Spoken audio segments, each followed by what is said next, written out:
La puerta de la casa familiar, una imponente construcción de 200 metros cuadrados, en la calle Robles 123, se abrió con un chirrido que pareció resonar en mis huesos. Allí estaba yo, Clara Morales, a mis 72 años, con el cuerpo entumecido y el alma arrugada tras un viaje de 10 horas en un autobús que olía a desinfectante barato y a sueños postergados. Dentro, en la sala de estar que yo misma había decorado con los ahorros de una vida, mi hija Lucía, de 45 años, y mi yerno Esteban, de 48, posaban junto a dos maletas de lujo, unas Rimowa, cuyo brillo metálico contrastaba dolorosamente con el polvo de mi propio calzado. No hubo abrazos, ni un vaso de agua, solo miradas que medían mi utilidad. Rosa Beltrán, la administradora de la familia, una mujer cuya lealtad siempre había sido una mercancía, revisaba unos papeles en la mesa de centro con una eficiencia casi insultante. Fue Esteban quien rompió el silencio, su voz untada en una falsa cordialidad que ya no me engañaba. «Justo a tiempo, Clara. Los niños están en su cuarto. Necesitamos que los cuides hasta el domingo. Nuestro vuelo a Aspen sale en 3 horas». Su sonrisa era una mueca burlona, la de un rey dirigiéndose a su bufón. La presión social era un personaje más en la habitación. Rosa asintió con la cabeza, validando la orden como si fuera un decreto real, sellando mi papel en aquella farsa. Mis ojos se posaron en las maletas y luego en la mesa de centro. Junto a los papeles de Rosa, descansaba una carpeta de cuero con un logo dorado grabado. Fideicomiso familiar Herrera Morales. Ese objeto tan pulcro e impersonal era el símbolo de mi jaula. Contenía la estructura legal que habían usado para despojarme de todo, ladrillo a ladrillo, centavo a centavo. Asentí lentamente, mi voz saliendo serena, casi un susurro en la tensa atmósfera de la sala. «Claro, hijo, entiendo perfectamente lo que necesitáis, pero lo que ellos no entendían era que mi comprensión iba mucho más allá de su conveniencia. Esa carpeta era el primer hilo de una telaraña que yo misma había ayudado a tejer, y estaba a punto de empezar a tirar de él, con la paciencia de una araña que espera el momento exacto para actuar. No sabían que esa sonrisa condescendiente era una declaración de guerra silenciosa, una que yo no planeaba pelear con gritos ni lágrimas, sino con la misma frialdad con la que ellos habían administrado mi vida. Mi sumisión en ese momento no era debilidad, era estrategia. Cada gesto de cansancio, cada asentimiento dócil, era una pieza de camuflaje. Mientras ellos se veían a sí mismos como estrategas brillantes, manejando a una anciana senil, yo los veía como lo que eran: dos aficionados jugando una partida de ajedrez contra una gran maestra que simplemente les había permitido creer que llevaban la delantera. El juego real, el que importaba, estaba a punto de comenzar en un tablero que solo yo podía ver. Mi vida, vista en retrospectiva, no era una colección de recuerdos felices, sino un libro de contabilidad lleno de deudas emocionales que solo yo había pagado. Cada página era un cheque firmado en silencio, un sacrificio ofrecido en el altar de una devoción maternal que ellos confundieron con una fuente inagotable de recursos. La educación de Lucía fue el primer gran asiento contable. Durante 15 largos años, desde 1995 hasta 2010, mis manos se agrietaron y mi espalda se encorvó trabajando doble turno como contadora en una fábrica textil. El zumbido constante de las máquinas de coser se convirtió en la banda sonora de mi agotamiento, todo para pagar su universidad privada, una institución que prometía un futuro brillante que, irónicamente, la alejaría de la decencia. Fueron más de $60,000 en matrículas, libros y gastos de manutención. Ese dinero no apareció de la nada. Fue el alma de un terreno que mi padre me había dejado, un pedazo de tierra que olía a mi infancia y que vendí sin dudarlo, convencida de que invertía en el activo más valioso de mi vida, mi única hija. Pero las inversiones, como bien aprendí en mi profesión, a veces arrojan pérdidas devastadoras. ¿Acaso ella recordaba el origen de ese dinero cada vez que firmaba un cheque para un bolso de diseñador? Lo dudaba profundamente. Para ella, el dinero simplemente existía, como el aire que respiraba, sin cuestionar su fuente ni su costo real. Luego vino esta casa, la misma en la que ahora me trataban como a una extraña. En 2015, tras la muerte de mi madre, recibí una herencia de $80,000. En lugar de asegurarme una vejez tranquila, usé hasta el último centavo en una remodelación completa de esta propiedad. Quería que fuera un refugio para todos nosotros, un nido sólido para las generaciones futuras. A cambio de mi generosidad, me convencieron con palabras dulces y argumentos legales que sonaban a protección de poner la casa en un fideicomiso revocable. «Es para protegerla, mamá», dijo Lucía, «para que nadie pueda quitártela». La ironía era tan amarga que casi podía saborearla. Me dejaron como la dueña en el papel, pero a ellos, como los fiduciarios con control administrativo total. Me vendieron la idea de la seguridad, pero en realidad me estaban encerrando en mi propia fortaleza, entregándoles las llaves a mis carceleros. Y como si eso no fuera suficiente, estaba el negocio de Esteban. Hace apenas 3 años, cuando el dolor en mi rodilla se había vuelto un compañero constante, pospuse una cirugía de $12,000 que necesitaba desesperadamente. ¿La razón? Esteban necesitaba $20,000 como capital inicial para su consultora de marketing, un proyecto tan volátil como su ego. Se lo di, como un préstamo de palabra, porque somos familia. Por supuesto, el préstamo nunca fue documentado y jamás vi un solo centavo de vuelta. Mi dolor físico se convirtió en el cimiento de su éxito aparente. Los microabusos eran el veneno diario que administraban para mantenerme dócil. Frases como «Mamá, siempre exageras», cuando me quejaba de un dolor o una preocupación, o «Es por tu bien, para que no te preocupes por el dinero», cuando preguntaba por el estado de mi pensión, que ellos manejaban. Usaban mis ingresos de jubilada para cubrir sus cenas en restaurantes caros, sus escapadas de fin de semana, mientras a mí me medían hasta el último gasto en el supermercado. No sabían que mi antigua profesión no solo me enseñó a sumar y restar, sino a recordar. Cada promesa rota, cada dólar desviado, estaba meticulosamente archivado en el disco duro de mi memoria, esperando el momento de la auditoría final. Mi vulnerabilidad siempre había sido la culpa materna, ese sentimiento irracional de que nunca había hecho lo suficiente. Pero mi competencia oculta, la que ellos siempre subestimaron, era mi profundo conocimiento de los contratos, de la letra pequeña, de los números que no mienten. Lucía y Esteban, por otro lado, eran criaturas de superficie. Su motivación era el estatus, la apariencia de éxito. Vivían en una obra de teatro financiada por mis sacrificios, y su mayor temor era que el telón cayera y el público viera la verdad detrás del escenario. El BMW X5 del año, estacionado arrogantemente en la entrada, era su símbolo de estatus, un vehículo pagado con los fondos de un fideicomiso que debía proteger mi futuro, no financiar sus fantasías. La debilidad de Lucía era su patética necesidad de aprobación social. Haría cualquier cosa para mantener la fachada de una vida perfecta ante sus amigas y socias. La de Esteban era aún más simple, una arrogancia monumental, construida sobre cimientos de arena y un desprecio absoluto por mi inteligencia. Me veía como una reliquia, una pieza de mobiliario antiguo que aún tenía cierta utilidad funcional. Jamás se le ocurrió que esa reliquia podía pensar, planear y, sobre todo, recordar dónde estaban guardados todos los recibos. Creían que mi silencio era ignorancia, cuando en realidad era pura y calculada observación. Mientras ellos desempacaban sus planes para Aspen, yo desempacaba los míos en la quietud de mi mente. Mi habitación, que ahora servía de almacén para los juguetes de mis nietos y la ropa que ya no usaban, se sentía como una celda. El desorden era un reflejo físico de cómo habían invadido y colonizado mi vida. Cada muñeco abandonado, cada videojuego en el suelo, era una pequeña bandera de su conquista. Ese era el primer riesgo, el doméstico, ser reducida a una empleada sin sueldo en la casa que había construido con mi propio dinero. Pero sabía que esto era solo el comienzo de una escalada que ellos mismos habían iniciado.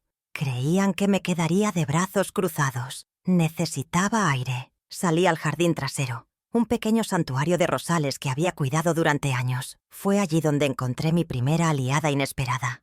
Marta Quiñones, mi vecina de 75 años, regaba sus petunias al otro lado de la cerca. Sus ojos, agudos y comprensivos, me encontraron en la penumbra del atardecer. Yo vi. «¿Cómo te recibieron, Clara?», dijo, su voz baja pero firme, cortando el aire de la noche. «Eso no es de familia». Sus palabras no fueron de lástima, sino de validación. Una chispa de indignación externa que encendió la mecha de una pólvora que llevaba años acumulándose en mi interior. A veces, todo lo que se necesita es un testigo para que tu propia verdad se sienta real. La validación de Marta fue el catalizador. Ya no era solo mi dolor, mi humillación.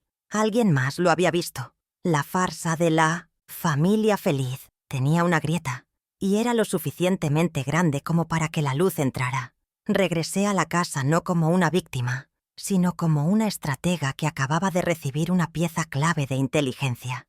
La mecha estaba encendida. Ahora solo tenía que proteger la llama y esperar el momento adecuado para provocar la explosión. Ellos estaban ocupados con sus mapas de las pistas de esquí en Aspen. Yo, con el mapa de su caída. Y mi mapa era mucho más detallado. Los días siguientes se convirtieron en una clase magistral de sumisión calculada. Cuidaba a los niños, preparaba sus comidas favoritas, mantenía la casa impecable. Cada acto de servicio era una coartada, un movimiento en el tablero que los adormecía en su complacencia.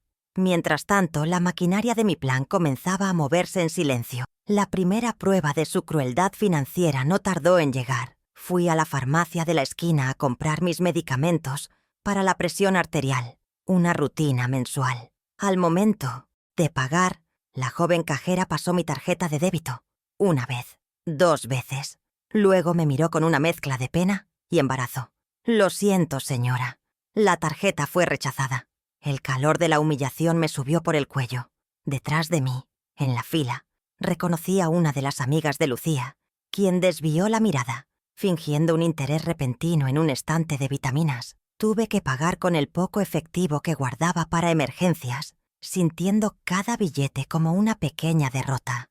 Mi propia pensión, administrada por ellos para mi comodidad, no estaba disponible ni para comprar las pastillas que mantenían mi corazón latiendo. Esa tarjeta rechazada no era un simple error técnico, era una manifestación física de mi falta de control, una advertencia de que mi bienestar dependía enteramente de su capricho.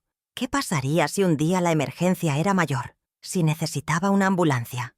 ¿Un hospital? La pregunta se quedó flotando en mi mente, fría y pesada. El riesgo ya no era solo doméstico, se había vuelto financiero y estaba directamente ligado a mi salud. Esa noche, mientras los niños dormían, no pude pegar ojo. La imagen de la tarjeta rechazada se repetía en mi mente. No era por el dinero, era por la absoluta impotencia. Me hicieron sentir como una mendiga pidiendo limosna de mis propios fondos. Fue entonces cuando supe que no podía esperar más. La paciencia se había agotado. Era el momento de la acción. Al día siguiente, mientras fingía podar las rosas en el jardín, vi a Esteban recibir a un hombre con un portafolios y una cinta métrica. Se pasearon por el césped, hablando en voz baja, gesticulando hacia los límites de la propiedad. Esteban reía, dándole palmadas en la espalda al desconocido. Yo me agaché detrás de un rosal, el corazón martillándome en el pecho. Pude oír fragmentos de su conversación. Excelente potencial. Valoración para venta rápida. El mercado está en su punto más alto. Estaban tasando mi casa, mi hogar. Lo hacían, a plena luz del día, asumiendo que yo era demasiado vieja, demasiado tonta, para entender el significado de un agente inmobiliario midiendo el jardín. La audacia de su traición me dejó sin aliento. No solo controlaban mi dinero, ahora planeaban vender el techo sobre mi cabeza, probablemente para financiar su próximo capricho de lujo. El riesgo había escalado de financiero a patrimonial. Estaba en peligro de perderlo todo, de ser despojada del último bastión de mi independencia.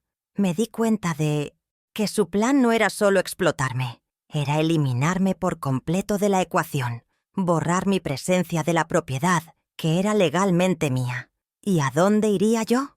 La respuesta llegó unos días después, de la forma más sutil y cruel imaginable. Lucía comenzó una campaña telefónica. La oía por las noches, hablando en susurros con tías y primos. Su tono era de falsa preocupación. «Estoy tan preocupada por mamá», decía. «Últimamente está muy confundida. Olvida las cosas. No sé si es seguro que viva sola». Estaba sembrando la duda sobre mi capacidad mental, construyendo una narrativa que me pintaba como una anciana senil e incompetente. Estaba envenenando el pozo, aislándome de mi red de apoyo familiar para que, cuando dieran el golpe final, nadie cuestionara sus motivos. Querían desacreditarme para que mi voz no tuviera peso. El riesgo reputacional era casi peor que el financiero. Me estaban robando no solo mis bienes, sino también mi identidad, mi credibilidad, mi historia. Querían convertirme en una sombra, en un eco de la mujer que fui. La jugada final en esta escalada de crueldad apareció una mañana sobre mi mesita de noche, colocada allí como una amenaza silenciosa. Era un folleto tríptico, impreso en papel satinado, con imágenes de ancianos sonrientes en jardines perfectamente cuidados. El título decía: «Residencias de lujo para la tercera edad. El cuidado que mereces». La amenaza ya no era velada. El mensaje era claro: o te sometes o te encerramos. Ese folleto fue su error fatal. Confundieron mi paciencia con pasividad, mi silencio con aceptación. No entendieron que cada humillación, cada amenaza, no me estaba quebrando, sino forjando mi determinación con el acero más duro. La amenaza a mi libertad, a mi salud, a mi propia cordura, fue el punto de no retorno. Se habían extralimitado. Ahora no solo luchaba por mi casa o mi dinero, luchaba por mi derecho a existir en mis propios términos. La guerra silenciosa estaba a punto de volverse muy ruidosa, pero el estruendo no vendría de mi boca, sino del peso de la ley cayendo sobre ellos. El lunes, a las 9 de la mañana en punto, mientras la casa aún estaba sumida en el silencio y ellos dormían el sueño de los justos y los arrogantes, me encerré en el pequeño cuarto de costura. El teléfono se sentía pesado en mi mano. Marqué un número que había memorizado hacía semanas. «Doctor Peña, habla Clara Morales», dije, mi voz firme, sin un ápice de duda. «Necesito una consulta. Se trata de recuperar lo que es mío». La cita quedó fijada para el martes. El primer movimiento en el tablero había sido ejecutado. La sensación de tomar el control, por pequeña que fuera esa acción, fue como un sorbo de agua fresca en el desierto. Mi siguiente paso requería sigilo y un viaje a mi propio pasado. En el fondo de mi armario, debajo de mantas viejas y álbumes de fotos, había una caja de metal oxidada. Dentro, entre certificados de nacimiento y cartas de amor de mi difunto esposo, estaba lo que buscaba: mi copia original del contrato del fideicomiso. Mis manos temblaban ligeramente al abrir el documento. Pasé las páginas, ignorando la jerga legal que una vez me había intimidado, hasta que encontré lo que mi memoria de contadora sabía que debía estar allí.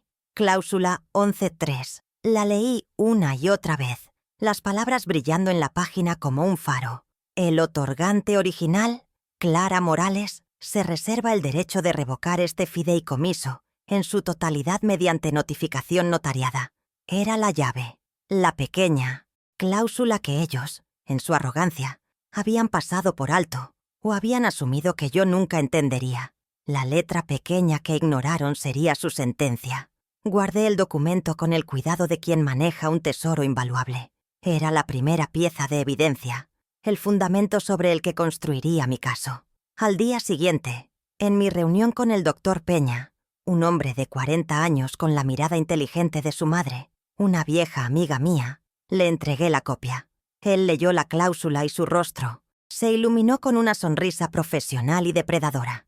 «Clara», dijo golpeando suavemente el papel con el dedo, «aquí está todo.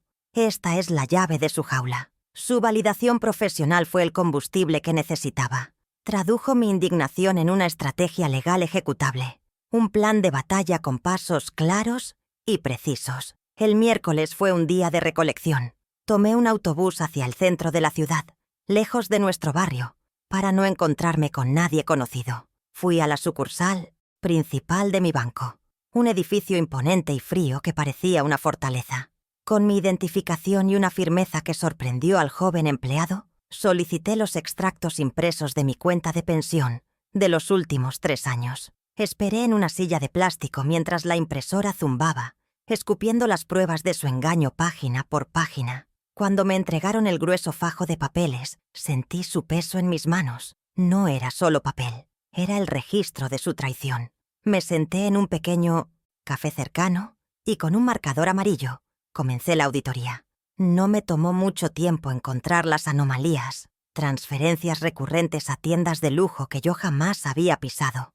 Gucci, Louis Vuitton, pagos a agencias de viajes por destinos exóticos. Y allí estaba, en negro sobre blanco, un cargo de $7,000 a una aerolínea, coincidiendo con las fechas de su inminente viaje a Aspen. Mi vejez no estaba financiando mi salud, sino sus caprichos. Resalté cada transacción fraudulenta, el color amarillo brillante manchando el papel como la bilis de mi ira contenida. Cada línea resaltada era una bala más en mi cargador. Guardé los extractos en una carpeta, junto al contrato del fideicomiso. Luego me dirigí a la oficina de registros públicos para obtener una copia certificada de la escritura original de la casa, a mi nombre, antes de la creación del fideicomiso. Con todas las pruebas documentales en mi poder, no regresé directamente a casa. Fui a ver a Marta, mi vecina. Le confié la carpeta. «Marta, ¿puedes guardarme esto? Es importante. Mañana todo podría cambiar». Ella asintió sin hacer preguntas, sus ojos transmitiendo una confianza inquebrantable. Dejar esas pruebas fuera de la casa era una medida de seguridad. No podía arriesgarme a que las encontraran. El jueves por la tarde ejecuté la siguiente fase de mi plan: la trampa para Rosa Beltrán. La invité a tomar un café en una panadería neutral, a medio camino entre su oficina y mi casa. Ella aceptó, probablemente pensando que era una reunión para discutir algún detalle trivial de la administración. Antes de que llegara, activé la grabadora de voz de mi teléfono y lo coloqué discretamente sobre la mesa, debajo de una servilleta. Rosa llegó con su aire de superioridad habitual. Después de unos minutos de charla insustancial, la guié hacia el tema. «Rosa», dije, mi voz teñida de una falsa confusión. «He estado un poco preocupada por todos estos papeles. A veces siento que no entiendo bien las cosas». Ella mordió el anzuelo, como esperaba. Su tono se volvió condescendiente, casi paternalista. «No se preocupe, Clara. Para eso estamos nosotros». Entonces, le lancé la pregunta clave. «Es que no recuerdo haber firmado un poder notarial tan absoluto». «¿Estás segura de que todo esto es legal?» Su respuesta fue la pieza que me faltaba. «Por supuesto», dijo con una risita. «Lucía y Esteban me aseguraron que usted les dio poder notarial absoluto en 2018 para decidir sobre todos sus bienes. Yo solo sigo instrucciones». La onda de sonido en la pantalla de mi teléfono, visible solo para mí, registró cada palabra. Esa frase era su condena, y la mía, mi salvación. Le había dado una última oportunidad de ser honesta, y había fallado estrepitosamente. La última pieza del rompecabezas cayó en mis manos esa misma noche, por pura casualidad, o quizás por la arrogancia de Esteban. Dejó su computadora portátil abierta en la mesa del comedor mientras subía a atender una llamada. Mis ojos se sintieron atraídos por la pantalla iluminada. Su correo electrónico estaba abierto, y allí, en su bandeja de enviados, había una cadena de mensajes cuyo asunto me heló la sangre. Urgente. Valoración para venta rápida. Robles, 123. Mi corazón se detuvo. Hice clic. Eran los correos con el agente inmobiliario. Leí sus palabras, su prisa por vender, su desdén por el obstáculo que yo representaba. Mi hogar tenía precio, y yo no estaba invitada a la negociación. Actué con la velocidad y precisión de un cirujano. En cuestión de segundos, reenvié la cadena de correos a una dirección de correo electrónico anónima que había creado para este propósito. Borré el correo reenviado de la carpeta de enviados de Esteban. Al día siguiente, fui a una tienda de copias e imprimí los correos electrónicos. La tinta negra sobre el papel blanco era la prueba irrefutable de su plan. Ahora tenía el mapa completo de su engaño. Tenía el contrato, los extractos, la confesión grabada y su plan de venta por escrito. Solo faltaba elegir el campo de batalla. Y yo ya sabía cuál sería. La cena de Navidad que organizaban para impresionar a sus amigos sería su escenario de triunfo, y yo lo convertiría en el teatro de su ruina. El viernes por la mañana, mientras el sol se filtraba por las ventanas, el doctor Peña pulsó el botón de enviar en 3 notificaciones certificadas, una para Lucía, una para Esteban y una para Rosa Beltrán. Los documentos, fríos e impersonales, informaban de 3 acciones irrevocables: la revocación inmediata del fideicomiso familiar, la anulación de todos los poderes notariales que les había otorgado y una notificación formal al banco para congelar todas las cuentas asociadas y cancelar cualquier tarjeta de crédito adicional. La primera fase de mi plan, la recolección y la acción legal silenciosa, había concluido. La segunda fase, la confrontación, estaba a punto de comenzar, y el escenario ya estaba preparado. La cena de Navidad del sábado 24 de diciembre era el evento social del año para Lucía y Esteban. Habían invitado a una 30 de personas, socios de la consultora de Esteban, amigas adineradas de Lucía, gente cuya opinión valoraban por encima de todo. La casa estaba decorada con un lujo ostentoso que gritaba «Nuevo rico». Las luces parpadeaban, la champaña fluía, y el aire estaba cargado de risas falsas y conversaciones superficiales. Yo me movía entre los invitados como un fantasma, observando, esperando. Lucía, nerviosa, se me acercó. «Mamá, por favor, no hagas una escena. ¿Qué van a pensar los invitados?». Le dediqué una sonrisa serena. «La escena, querida, la hicisteis vosotros cuando confundisteis mi amor con una licencia para robar». Ella palideció, pero no tuvo tiempo de responder. Esteban, en la cabecera de la mesa, levantó su copa para proponer un brindis. El murmullo de las conversaciones se apagó. «Quiero brindar», comenzó, su voz resonando con autocomplacencia. «Por la familia, por la salud y por los grandes proyectos que vienen en 2024. Los invitados levantaron sus copas, sonriendo. Ese era mi momento. Con una calma que no sentía, me puse de pie. Todos los ojos se volvieron hacia mí. «Hablando de proyectos», dije, mi voz clara y firme, cortando la atmósfera festiva como un cuchillo. «Me gustaría aclarar el estado de la propiedad donde estamos cenando esta noche». Un silencio incómodo se apoderó de la sala. Esteban me miró, su sonrisa congelada, una mezcla de confusión e ira en sus ojos. De la carpeta que había mantenido a mi lado, saqué la primera prueba. Las impresiones de sus correos electrónicos con el agente inmobiliario. Las dejé caer sobre la mesa, justo frente a su plato. «Esteban, ¿te refieres al proyecto de vender mi casa a mis espaldas?». El silencio se volvió total, denso. Los invitados se miraron unos a otros, sus sonrisas desapareciendo. Pude ver el pánico en los ojos de Esteban. Mientras reconocía los papeles, su rostro pasó del bronceado de las vacaciones al blanco de la miedo. No le di tiempo a reaccionar. Saqué la segunda prueba. Los extractos bancarios, con las transacciones de lujo resaltadas en un amarillo violento. Los deslicé por la puerta de la casa familiar.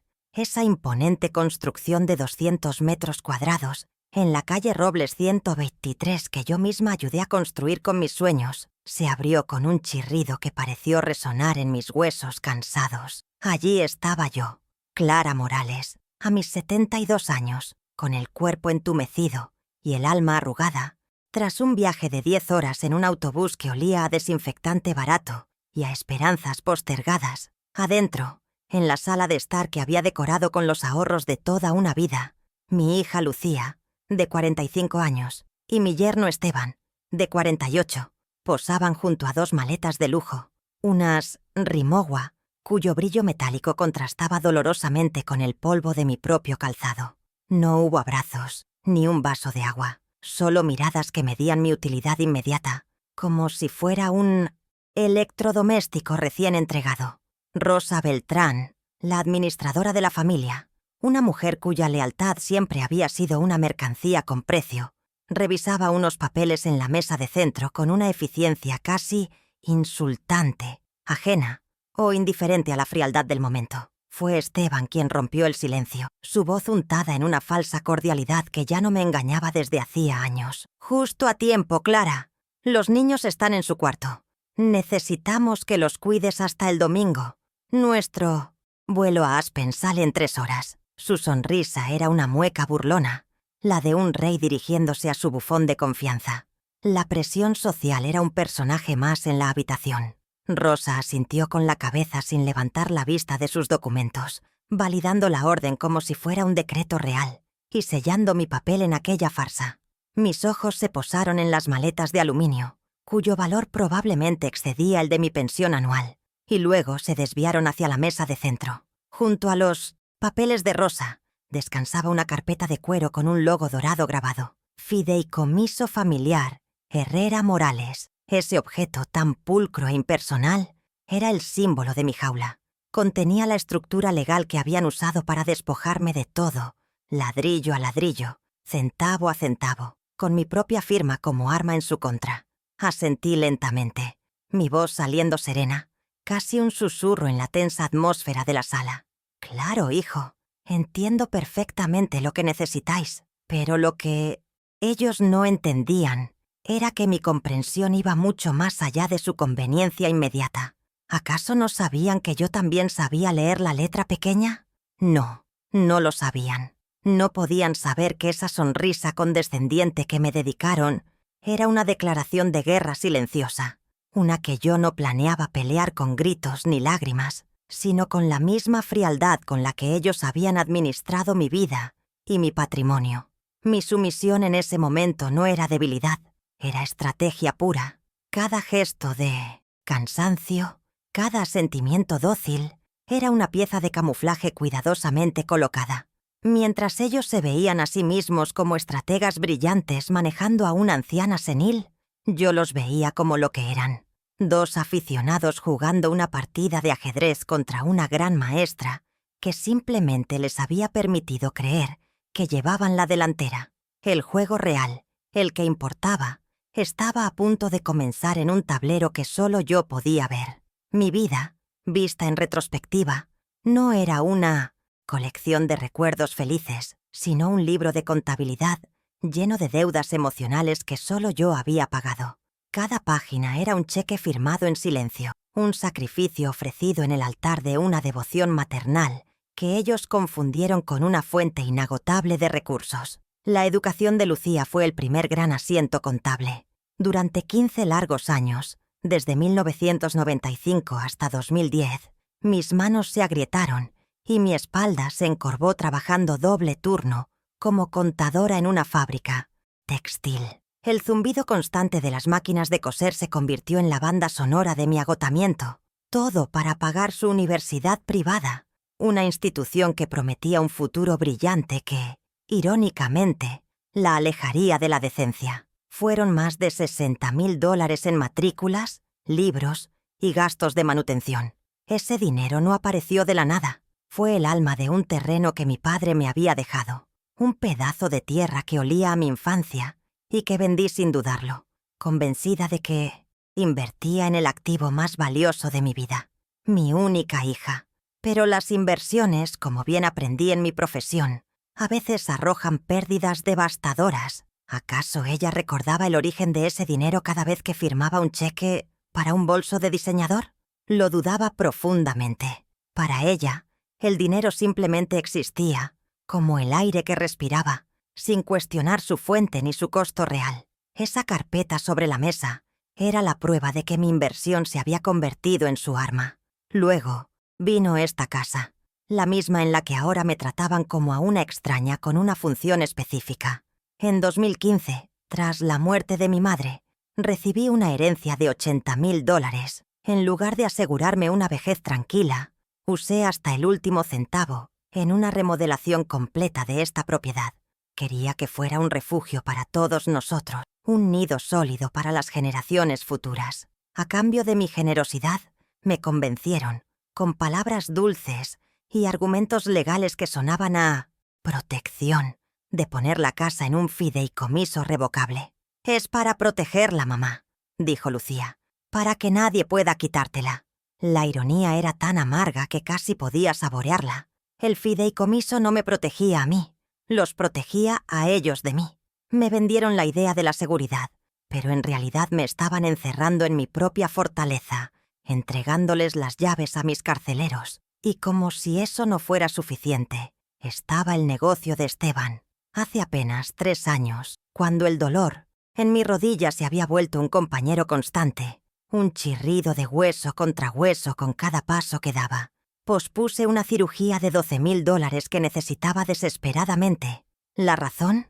Esteban necesitaba $20,000 como capital inicial para su consultora de marketing, un proyecto tan volátil como su ego desmedido. Se lo di, como un préstamo de palabra, porque somos familia. Por supuesto, el préstamo nunca fue documentado y jamás vi un solo centavo de vuelta. Mi dolor físico se convirtió en el cimiento de su éxito aparente, en el sacrificio invisible que financiaba sus trajes caros y su aire de hombre de negocios. Los microabusos eran el veneno diario que administraban para mantenerme dócil y en mi lugar. Frases como: «Mamá, siempre exageras», cuando me quejaba de un dolor o una preocupación.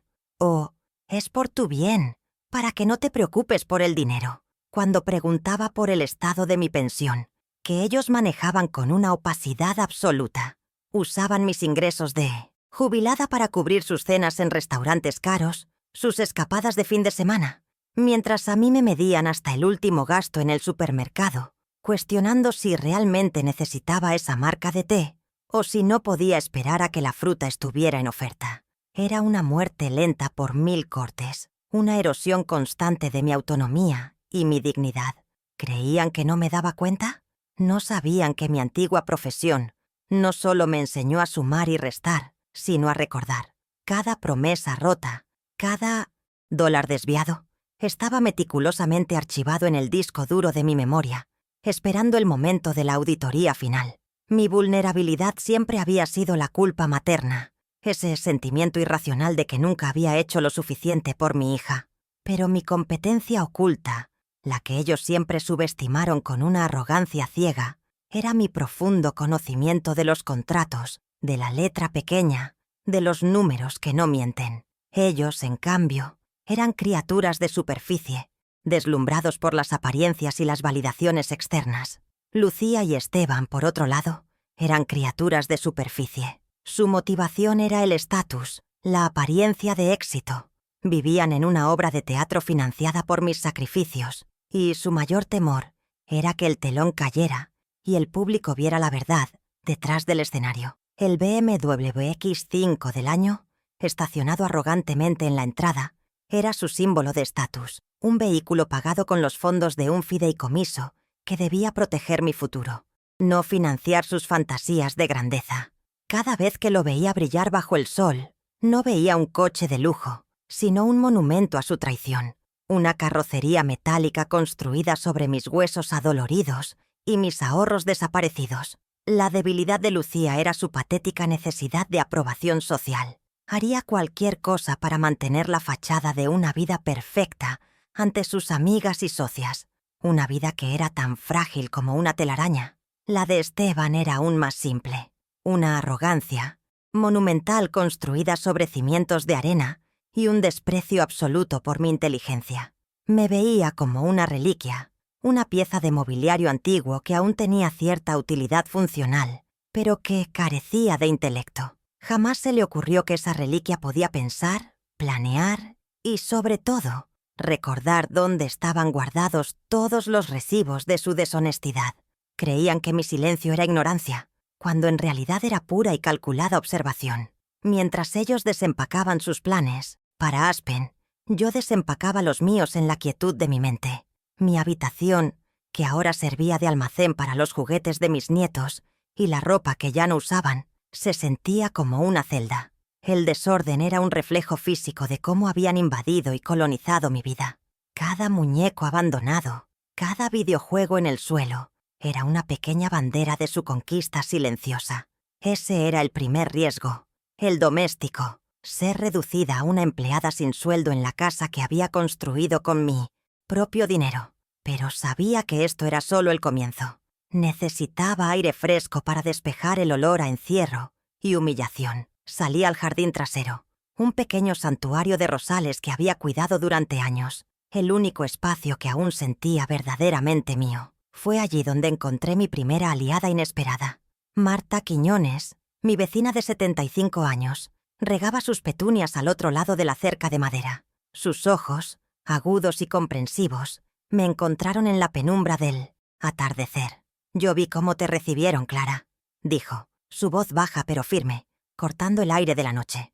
«Eso no es de familia». Sus palabras no fueron de lástima, sino de validación pura y dura. La validación de Marta fue el catalizador que necesitaba. Ya no era solo mi dolor, mi humillación privada. Alguien más lo había visto.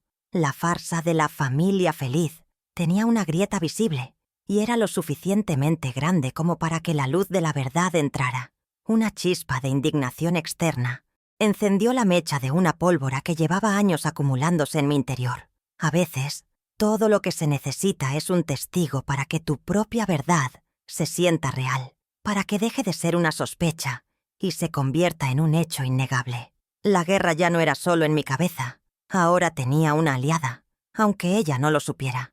Regresé a la casa no como una víctima resignada, sino como una estratega que acababa de recibir una pieza clave de inteligencia.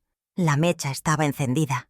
Ahora solo tenía que proteger la llama y esperar el momento adecuado para provocar la explosión. Ellos estaban ocupados con sus mapas de las pistas de esquí en Aspen, discutiendo sobre qué restaurante de lujo visitarían primero. Yo, en cambio, estaba ocupada con el mapa de su caída. Y mi mapa, a diferencia del suyo, era mucho más detallado, preciso y, sobre todo, inevitable. La partida de ajedrez había comenzado, y su próximo movimiento sería su último error. Los días siguientes se convirtieron en una clase magistral de sumisión calculada. Cuidaba a los niños, preparaba sus comidas favoritas, mantenía la casa impecable. Cada acto de servicio era una coartada, un movimiento en el tablero que los adormecía en su complacencia. Mientras tanto, la maquinaria de mi plan comenzaba a moverse en silencio. Mi primera tarea era encontrar el arma original, el documento que ellos mismos habían redactado para atraparme. En el fondo de mi armario, debajo de mantas viejas que olían a naftalina y a tiempo, detenido, había una caja de metal oxidada.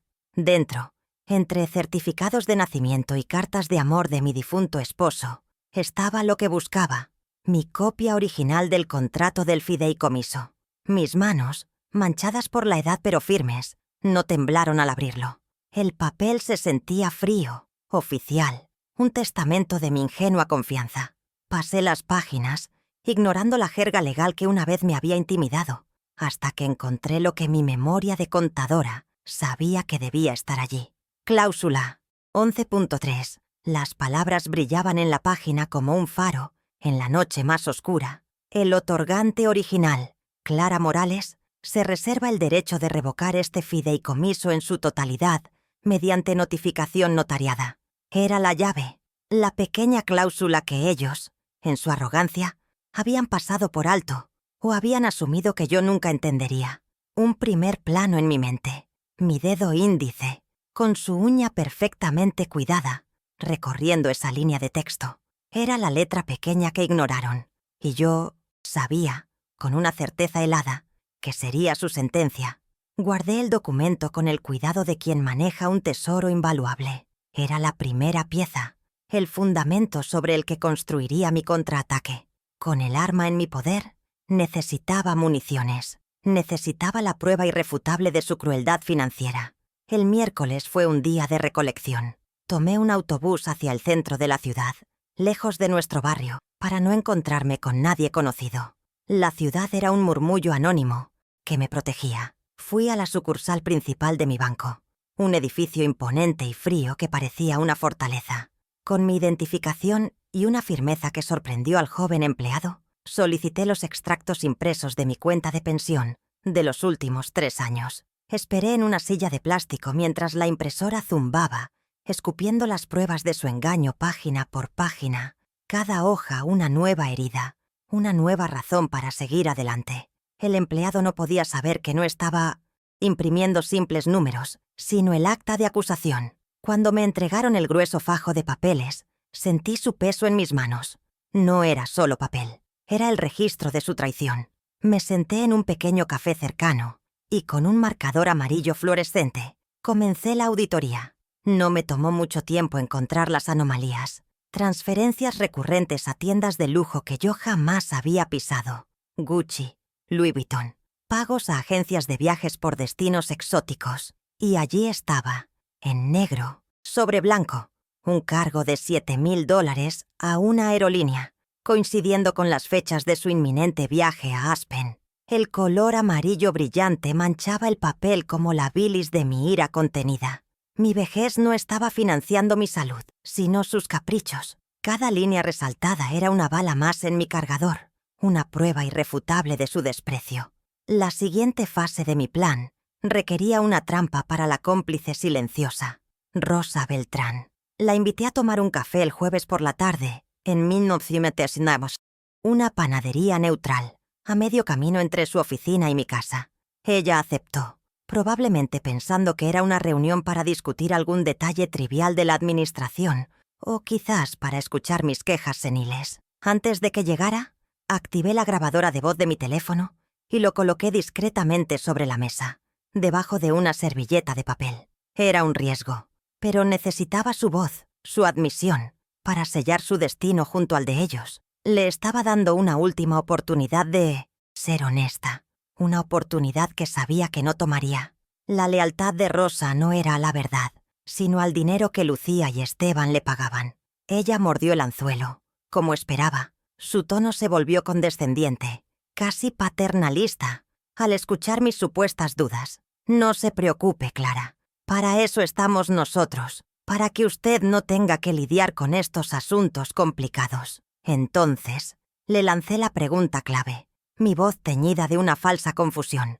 Es que no recuerdo haber firmado un poder notarial tan absoluto. ¿Estás segura de que todo esto es legal? Su respuesta fue la pieza que me faltaba. Por supuesto, dijo con una risita ahogada. Lucía y Esteban me aseguraron que usted les dio poder notarial absoluto en 2018 para decidir sobre todos sus bienes. Yo solo sigo instrucciones. La onda de sonido en la pantalla de mi teléfono, visible solo para mí a través de un pequeño hueco en la servilleta, registró cada sílaba. Esa frase era su condena y, a la vez, mi salvación. La última pieza del rompecabezas cayó en mis manos esa misma noche, no por mi astucia, sino por la pura y monumental arrogancia de Esteban. Dejó su computadora portátil abierta en la mesa del comedor mientras subía a atender una llamada telefónica urgente.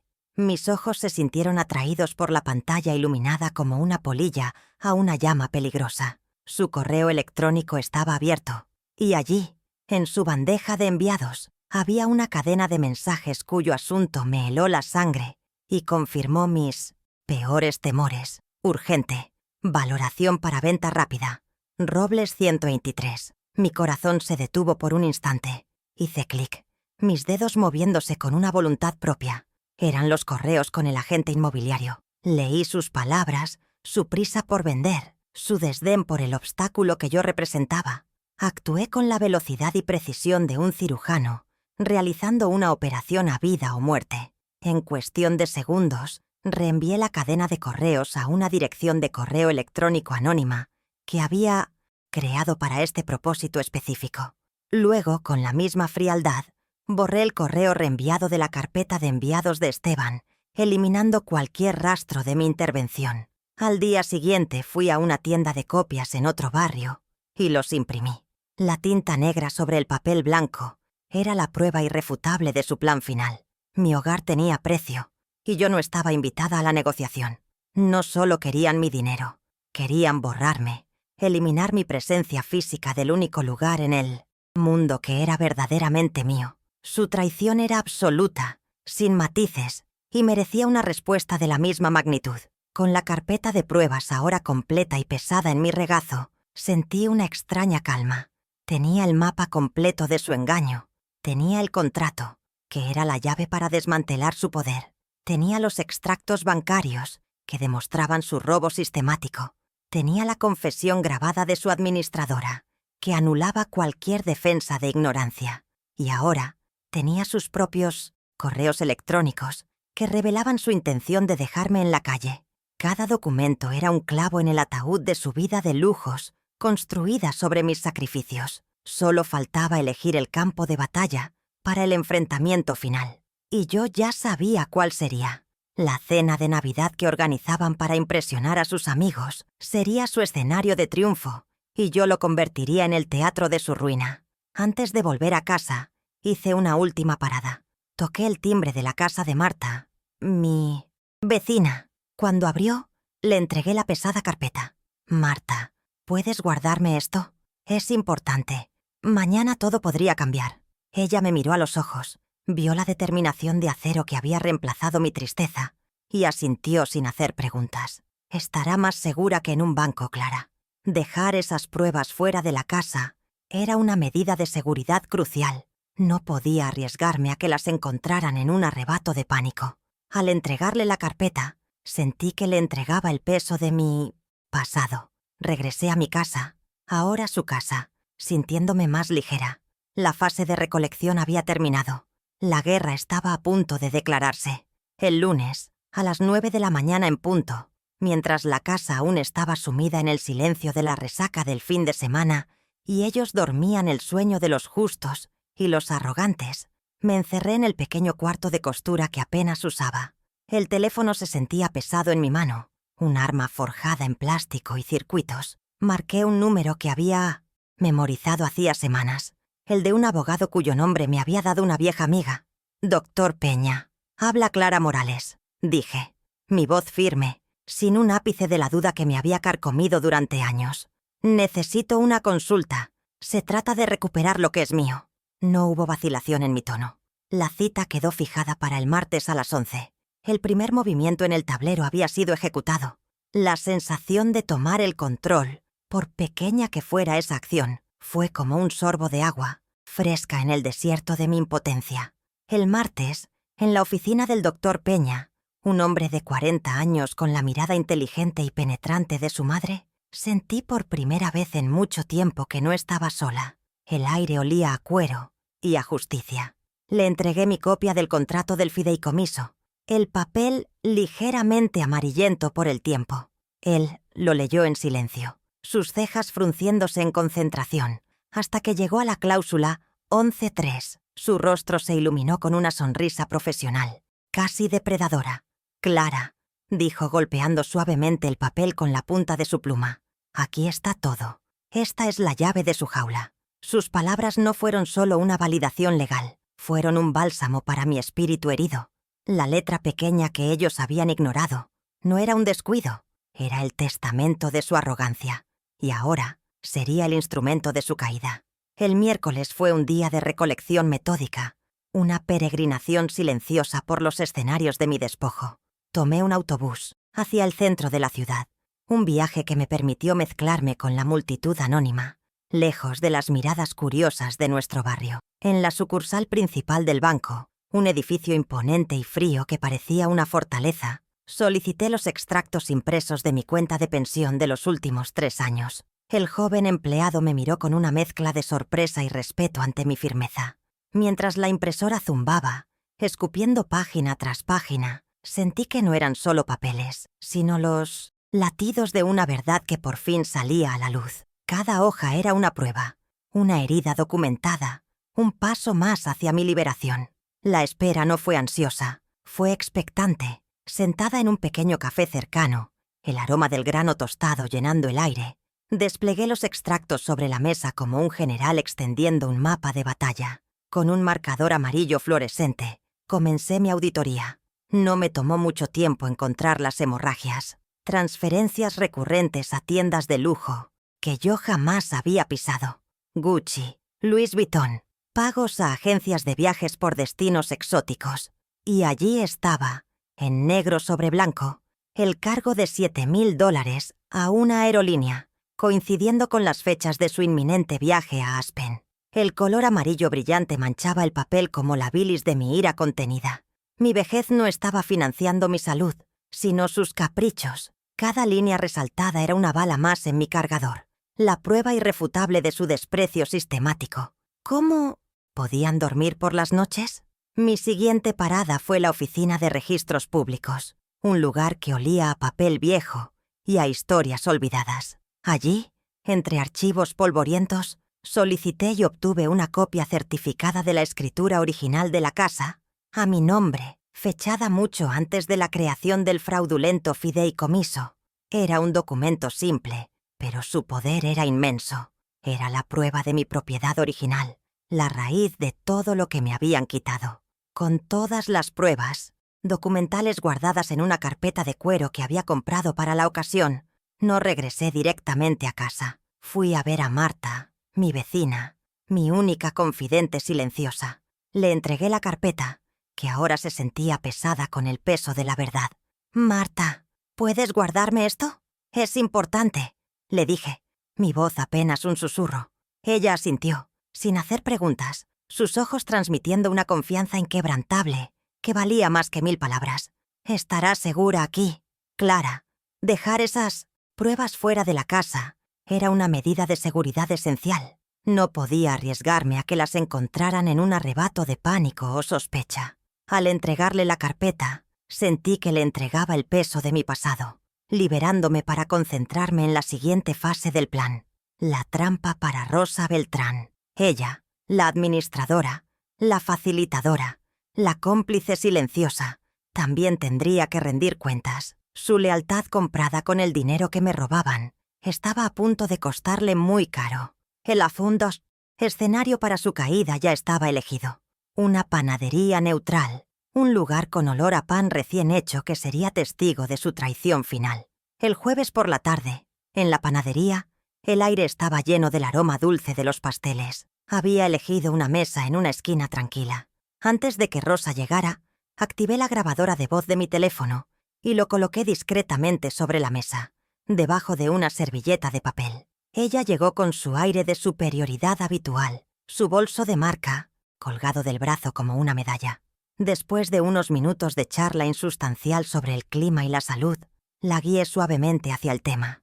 «Rosa», dije, mi voz teñida de una falsa confusión, «he estado un poco preocupada por todos estos papeles. A veces siento que no entiendo bien las cosas. La edad no perdona». Ella mordió el anzuelo, como esperaba, su instinto de condescendencia superando cualquier precaución que pudiera tener. Su tono se volvió casi paternalista. «No se preocupe, Clara. Para eso estamos nosotros, para que usted no tenga que lidiar con estos asuntos complicados». Entonces, le lancé la pregunta clave, el golpe de gracia envuelto en seda. «Es que no recuerdo haber firmado un poder notarial tan absoluto. ¿Estás segura de que todo esto es legal, Rosa?» Su respuesta fue la pieza que me faltaba, la confesión que sellaría su destino. «Por supuesto», dijo con una risita ahogada, como si mi pregunta fuera la de una niña. «Lucía y Esteban me aseguraron que usted les dio poder notarial absoluto en 2018 para decidir sobre todos sus bienes. Yo solo sigo instrucciones». La onda de sonido en la pantalla de mi teléfono, visible solo para mí, registró cada sílaba. Le había dado una última oportunidad de ser honesta y había fallado estrepitosamente. Esa noche, con la grabación segura en mi teléfono, sentí que la red estaba casi completa. Había sido testigo de su crueldad, había documentado su robo y ahora tenía la confesión de su cómplice. La última pieza del rompecabezas cayó en mis manos por pura casualidad, o quizás por la arrogancia monumental de Esteban. Dejó su computadora portátil abierta en la mesa del comedor. En la pantalla, un correo electrónico abierto cuyo asunto me heló la sangre. «Urgente. Valoración para venta rápida. Robles 123. Actué con la velocidad del rayo. Reenvié la cadena de correos a mi dirección anónima y borré el rastro. Al día siguiente, los imprimí. Ahora tenía el mapa completo de su traición. El viernes por la mañana, llamé al doctor Peña. «Tengo todo», le dije. «Proceda». El viernes, a las 9 de la mañana en punto, mientras el sol se filtraba por las ventanas de la casa que aún creían suya, el doctor Peña pulsó el botón de «enviar» en 3 notificaciones certificadas. Una para Lucía, una para Esteban y una para Rosa Beltrán. Los documentos, fríos e impersonales, informaban de 3 acciones irrevocables: la revocación inmediata del fideicomiso familiar, la anulación de todos los poderes notariales que les había otorgado y una notificación formal al banco para congelar todas las cuentas asociadas y cancelar cualquier tarjeta de crédito adicional.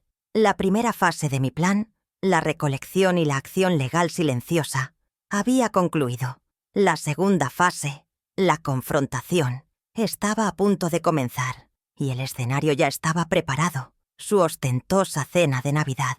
No sabían que el invitado de honor sería la justicia.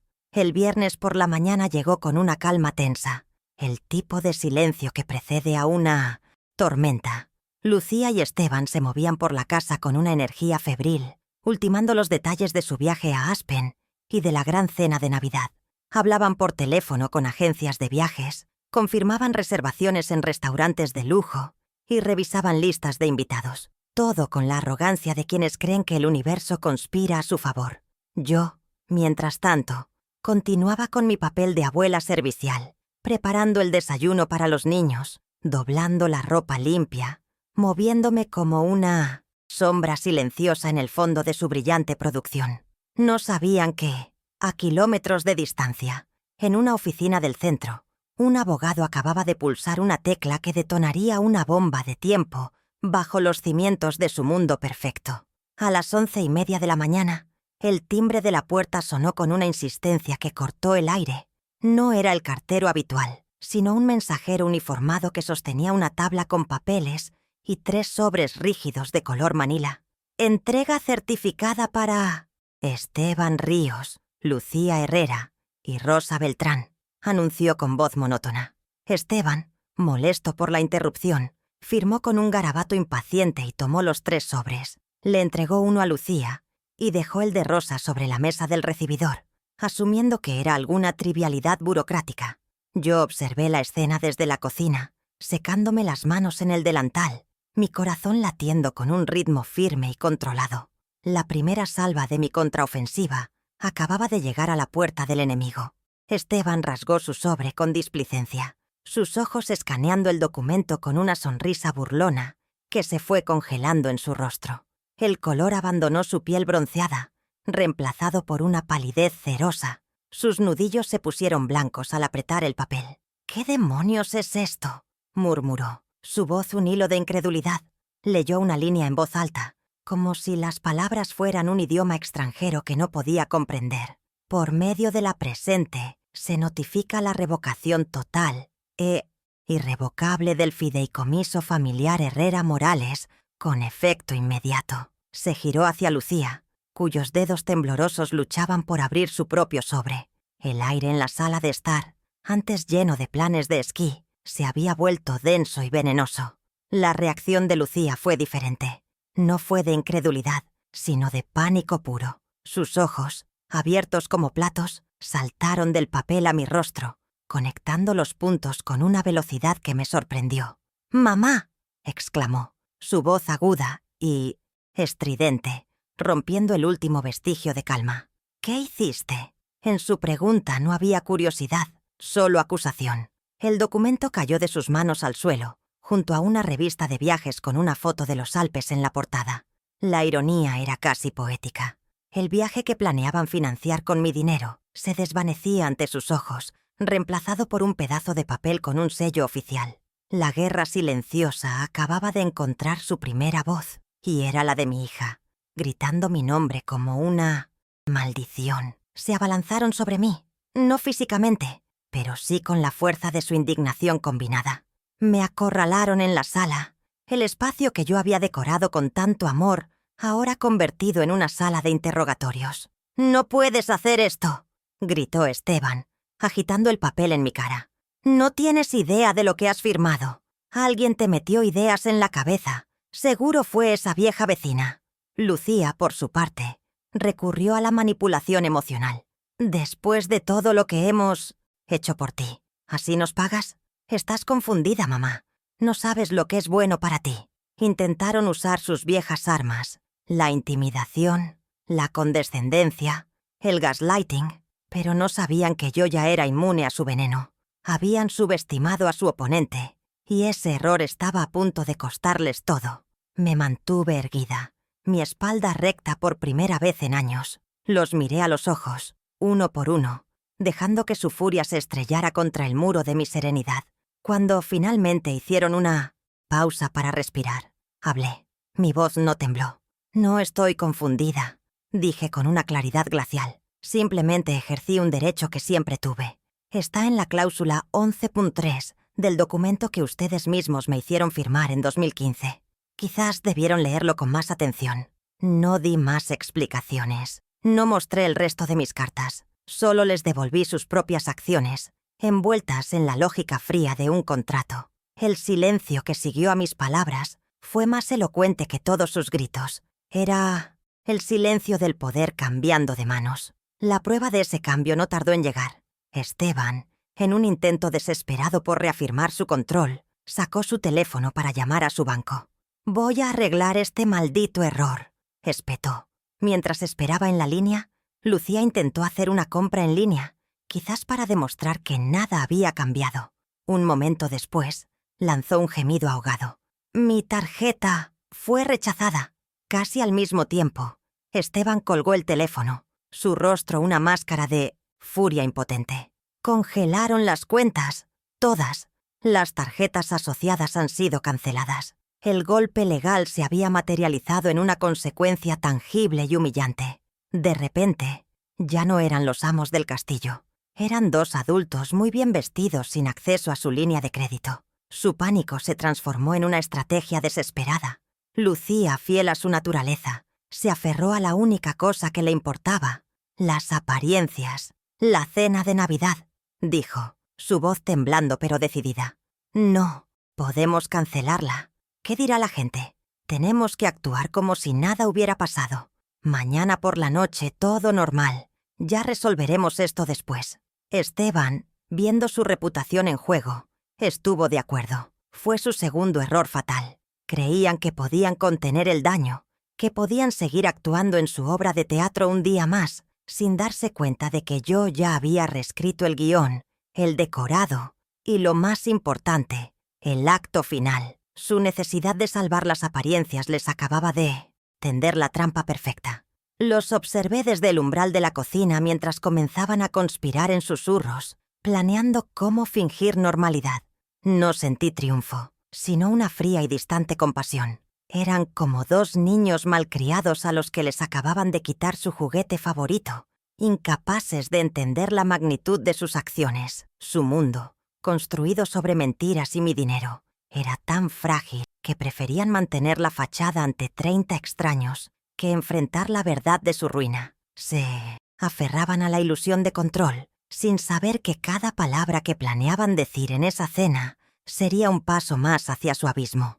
Yo, por mi parte, me limité a asentir cuando me pidieron que me comportara. «Por supuesto, querida», le dije a Lucía cuando me pidió que no hiciera una escena frente a sus amigos. No me la perdería por nada del mundo. Le dediqué una sonrisa serena, una que ya no era de sumisión, sino de anticipación. Ellos pensaban que esta confrontación en la sala había sido la batalla. Pobres tontos. Esto había sido simplemente la notificación formal del cambio de régimen. La verdadera coronación, la transferencia pública de poder, estaba programada para la noche siguiente, con sus amigos y socios más importantes como testigos de honor. El jaque mate se serviría como plato principal en su preciada cena de Navidad. Y yo, la vieja reina olvidada, estaba lista para mover la pieza final. La cena de Navidad del sábado 24 de diciembre era el evento social del año para Lucía, y Esteban, el escenario principal de su obra de teatro sobre el éxito. Habían invitado a una treintena de personas, socios importantes de la consultora de Esteban, amigas adineradas de Lucía con bolsos de diseñador y sonrisas de porcelana, gente cuya opinión valoraban por encima de todo. La casa estaba decorada con un lujo ostentoso que gritaba «Nuevo rico». Las luces parpadeaban, la champaña fluía y el aire estaba cargado de risas falsas y conversaciones superficiales. Lucía, nerviosa, se me Acercó con un susurro sibilante. «Mamá, por favor, no hagas una escena. ¿Qué van a pensar los invitados?» Le dediqué una sonrisa serena, una que no prometía paz, sino justicia. «La escena, querida. La hicisteis vosotros cuando confundisteis mi amor con una licencia para robar». Ella palideció, pero no tuvo tiempo de responder. Esteban, en la cabecera de la larga mesa de caoba, levantó su copa para proponer un brindis. El murmullo de las conversaciones se apagó como si alguien hubiera accionado un interruptor. «Quiero brindar», comenzó, su voz resonando con una autocomplacencia que me revolvió el estómago. «Por la familia, por la salud y, sobre todo, por los grandes proyectos que vienen en 2024. Los invitados levantaron sus copas, sonriendo, listos para celebrar un futuro que no les pertenecía. Ese era mi momento. Con una calma que no sentía en mis entrañas, pero que proyectaba con cada fibra de mi ser, me puse de pie. Todos los ojos, 30 pares de ellos, se volvieron hacia mí, esperando quizás unas palabras seniles de una abuela agradecida. No sabían que la abuela estaba a punto de convertirse en la fiscal. «Hablando de proyectos», dije, mi voz clara y firme, cortando la atmósfera festiva como un cuchillo de hielo. El silencio se volvió incómodo, denso. Esteban me miró, su sonrisa congelada, una mezcla de confusión e ira en sus ojos. De la carpeta de cuero que había mantenido a mi lado como un arma secreta, saqué la primera prueba. Las impresiones de sus correos electrónicos con el agente inmobiliario. Caminé lentamente hacia él y las dejé caer sobre la mesa, justo frente a su plato de pavo. El asunto del correo era perfectamente legible bajo la luz de las velas. Urgente. Valoración para venta rápida. Robles 123. Entonces pregunté, dirigiéndome a toda la mesa. «Esteban, ¿te refieres a este proyecto? El de vender mi casa a mis espaldas». El silencio se volvió total. El único sonido era el zumbido de las luces del árbol de Navidad. Los invitados miraron unos a otros, sus sonrisas desapareciendo, reemplazadas por máscaras de shock y curiosidad morbosa.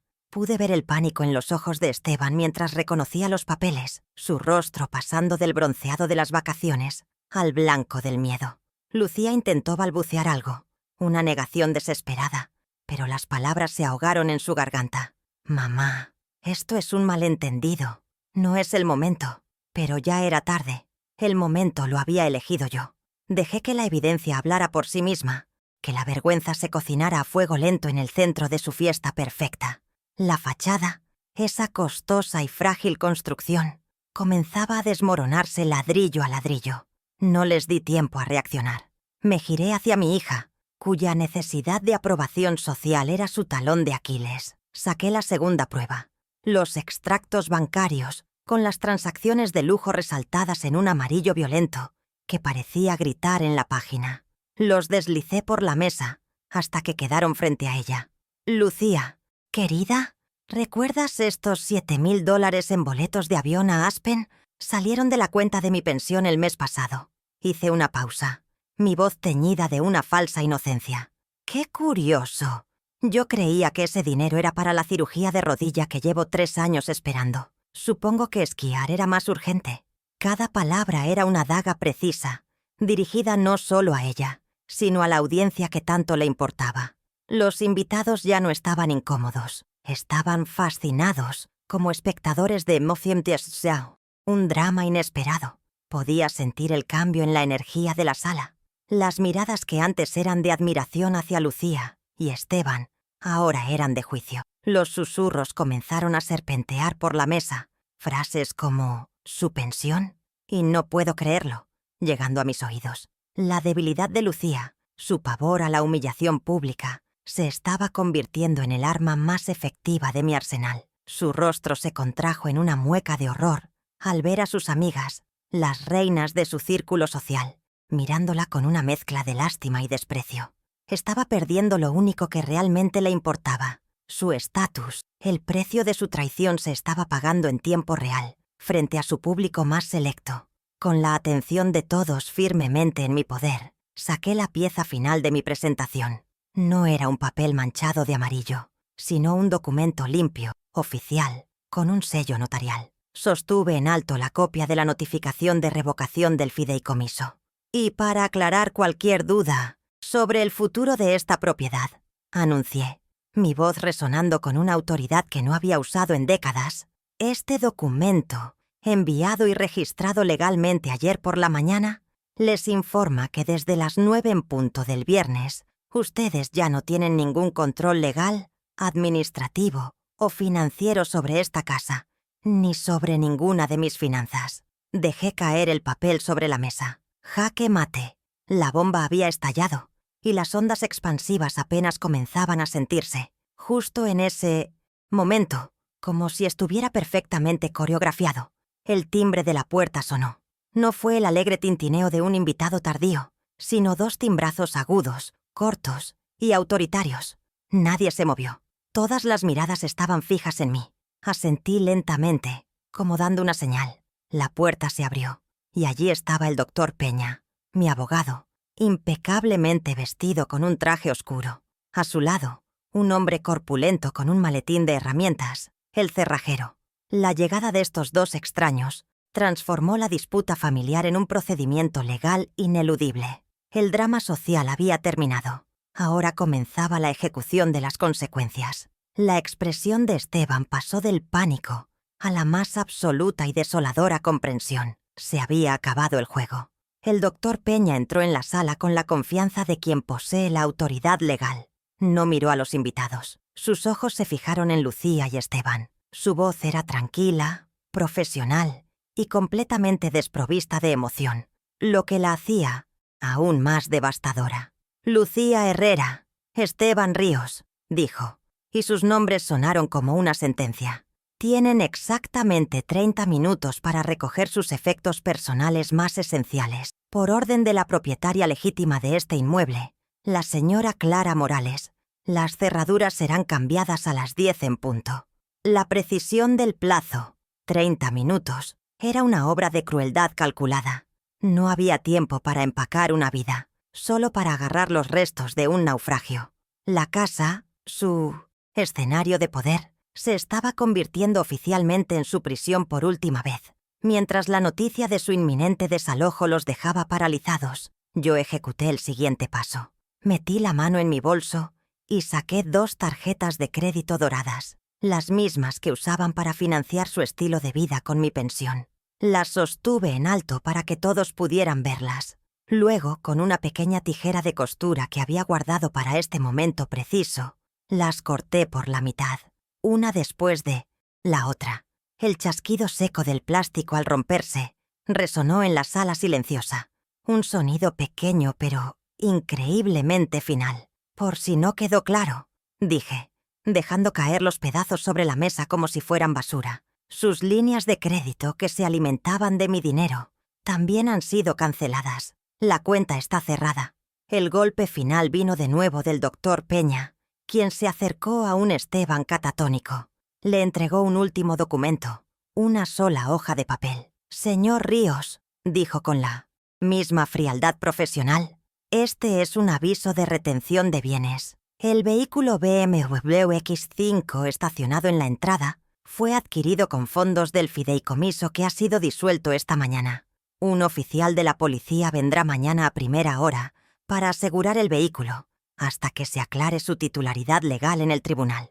El símbolo definitivo de su estatus robado, la joya de su corona de apariencias, les sería arrebatado a la vista de todo el vecindario. La humillación ya no era solo social, era total, patrimonial, financiera y pública. Lucía finalmente se rompió. Un sollozo desgarrador escapó de su garganta y se cubrió el rostro con las manos, no de arrepentimiento, sino de pura y abyecta vergüenza. Esteban simplemente se quedó allí, mirando el documento en su mano como si no pudiera entender las letras. Los invitados, sintiendo que el espectáculo había llegado a su sangriento final, comenzaron a levantarse en silencio. Se escabulleron hacia la puerta, murmurando excusas, torpes, evitando mi mirada y la de mis hijos caídos en desgracia. La fiesta había terminado. Me quedé de pie en medio de los restos de su falso reino, observando cómo se vaciaba la sala. No sentía euforia, sino una profunda y tranquila sensación de equilibrio restaurado. Miré a mi alrededor, a las paredes de mi casa, y por primera vez en años respiré el aire de mi propio hogar. Las semanas que siguieron a esa noche de Navidad se deslizaron con una lentitud deliberada, cada día un ladrillo más, en la reconstrucción de mi soberanía. La casa, antes un escenario de tensiones y susurros, ahora respiraba a un ritmo distinto. El silencio ya no era opresivo, sino espacioso. Ya no era la ausencia de sus voces, sino la presencia de la mía, aunque no la usara. Olía a cera de limón, a café recién hecho por la mañana y a la tierra húmeda de mis rosales después del riego. Por primera vez en casi una década, el sonido de mis propios pasos sobre el parqué de madera no me parecía el de una intrusa, sino el de la dueña del lugar, reclamando cada rincón con una autoridad tranquila que no necesitaba ser anunciada. Poco a poco, fui borrando las huellas de su ocupación. La habitación de invitados, que había sido un caótico depósito de juguetes y ropa olvidada, fue la primera en ser liberada. Doné todo a una iglesia local. Luego, quité de las paredes los cuadros de arte moderno que Esteban había comprado, reemplazándolos por las acuarelas de paisajes que mi esposo y yo habíamos coleccionado en 1200. Nuestros viajes. Cada cambio era un acto de purificación, un exorcismo silencioso. La casa dejó de ser un monumento a su estatus para volver a ser lo que siempre debió ser. Mi hogar, un refugio construido no sobre la apariencia, sino sobre la memoria y la dignidad recuperada, donde cada objeto tenía una historia que me pertenecía. El teléfono sonó un martes por la tarde. Era Lucía. Su voz, despojada de su habitual arrogancia, era un hilo delgado y vacilante. Preguntó si podía pasar a verme, a hablar. El viejo instinto maternal, esa culpa programada durante décadas, tiró de mí por un instante, pero lo ancló la memoria de la humillación. Tomé una respiración profunda, mi voz saliendo tan serena como el lago en un día sin viento. «Puedes venir el domingo, de 2 a 4 de la tarde», le dije, estableciendo un horario como lo haría con cualquier otra visita. Hice una pausa y añadí la condición que lo cambiaba todo. «Y por favor, toca el timbre». No era una petición, era una orden. El acceso a mi vida ya no era un derecho, sino un privilegio que debía solicitarse. La separación financiera fue igual de tajante. Cada mes, cuando llegaba el estado de cuenta de mi pensión, me sentaba en la mesa del comedor con una taza de té y lo revisaba. Ver mi nombre, y solo mi nombre, en el encabezado era una pequeña victoria recurrente. Ver los fondos acumularse, disponibles para mis necesidades, mis deseos, era un bálsamo. El dinero ya no se fugaba hacia bolsos de diseñador o cenas extravagantes. Se quedaba allí, sólido y real, un muro de contención contra la precariedad a la que me habían sometido. Era la prueba tangible de que el control había vuelto a mis manos. La seguridad no venía de un fideicomiso, sino de la simple y poderosa capacidad de decidir mi propio destino financiero. Mi nieto mayor, Daniel, de 16 años, había sido el testigo silencioso de todo. Unas semanas después del desalojo, apareció en mi puerta con una maleta. «Abuela», me dijo, sus ojos serios y llenos de una madurez que me partió el corazón, «¿puedo quedarme contigo?». No hizo falta que explicara sus razones. Su elección fue la validación más pura y dolorosa que pude recibir. Ahora nuestras mañanas comenzaban con una rutina tranquila. Él preparaba el café mientras yo regaba las plantas. Su presencia llenaba la casa de una vida nueva y sana. Un recordatorio de que los lazos familiares, los verdaderos, no se basan en la conveniencia ni en la explotación, sino en el respeto y el afecto genuino. Sobre la mesa de la cocina, fijada con un imán al refrigerador, estaba la carta del hospital. La cita para mi cirugía de reemplazo de rodilla estaba programada para el próximo mes. Cada vez que sentía esa punzada de dolor al levantarme, ya no era un recordatorio de mi sacrificio por el negocio de Esteban, sino una cuenta regresiva hacia mi propia sanación. Pagaría la operación con mi propio dinero, sin pedir permiso, sin dar explicaciones. Era más que una intervención médica. Era la rectificación de una injusticia, la curación de una herida que era tanto física como simbólica. Estaba invirtiendo en mí misma, en mi movilidad, en mi futuro. Era el acto de autocuidado definitivo, pospuesto durante demasiado tiempo. Junto a la carta del hospital había un folleto de viajes con colores vibrantes. La Toscana, sus colinas onduladas, sus cipreses altos y sus villas de piedra me llamaban desde el papel satinado. Era un sueño que había guardado en un cajón del alma durante 30 años, siempre pospuesto por las necesidades de otros. Ahora era un plan. Ya no era una fantasía lejana, sino un destino tangible en mi horizonte. Aspen, con su lujo frío y prestado, parecía un mundo vulgar y distante, comparado con la calidez de un sol italiano que prometía vino, arte e historia. Ese viaje no sería una escapada, sino una peregrinación hacia la mujer que era antes de que me convencieran de que mis sueños eran menos importantes. Pasaba la mayor parte de las tardes en mi jardín, que se había convertido en mi santuario. Las rosas, que habían sido testigos silenciosos de mi humillación, ahora eran cómplices de mi renacimiento. Con mis tijeras de podar, cortaba con precisión las ramas secas, las hojas enfermas, todo lo que impedía el crecimiento de los nuevos brotes. Cada corte era deliberado, una metáfora de lo que había hecho con mi vida. Había eliminado los parásitos para permitir que la belleza floreciera. El aroma de las flores y la tierra, el calor del sol en mi espalda, todo me anclaba en un presente pacífico y autodeterminado. Aquí, entre mis rosales, yo era la única arquitecta. A veces, llegaban noticias fragmentadas del otro lado. Una llamada de una prima lejana, un comentario oído por Marta en el supermercado. Lucía y Esteban vivían en un apartamento alquilado, mucho más pequeño, luchando por mantener las apariencias sin el flujo constante de mi dinero. El BMW había sido, efectivamente, incautado y vendido para liquidar deudas. Su círculo social, tan vital para ellos, se había encogido, espantado por el escándalo de aquella cena de Navidad. No sentía placer en su caída, sino una fría indiferencia. Eran las consecuencias naturales de sus propias acciones, la cosecha inevitable de las semillas que ellos mismos habían sembrado.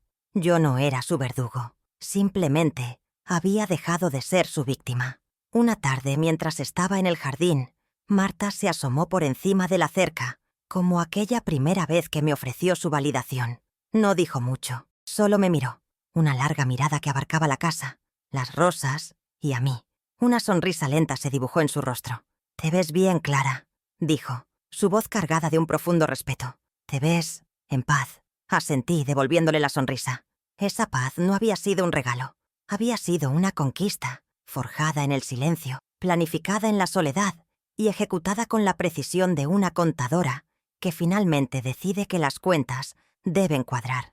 La aprobación de Marta cerraba el círculo, recordándome que mi batalla, aunque solitaria, había tenido testigos que entendían su verdadera naturaleza. Reflexioné sobre el poder. Durante años, creí que el poder residía en la generosidad sin límites, en el sacrificio silencioso, en la capacidad de absorber el dolor para mantener la paz familiar. Me enseñaron que ser una buena madre, una buena mujer, era dar hasta que no quedara nada. Pero la verdad que descubrí en el fondo de mi desesperación era muy diferente. El verdadero poder no era ruidoso, ni violento. Era silencioso, metódico, y se encontraba en el conocimiento, en la letra pequeña de un contrato, en la fría lógica de los números que no mienten. Era el poder de establecer un límite, de decir no, y de hacer que esa palabra tuviera el peso de la ley. Miré el sol comenzar a descender en el horizonte, tiñendo el cielo de tonos anaranjados y púrpuras. El aire fresco de la tarde traía el perfume de los jazmines. Mi nieto salió para decirme que la cena estaba casi lista. Una vida nueva, tranquila y digna se extendía ante mí, no como un regalo del destino, sino como el resultado de una decisión. La decisión de reclamar lo que era mío. Durante años, me hicieron creer que mi valor estaba en lo que daba. Descubrí que mi poder siempre estuvo en lo que podía quitar.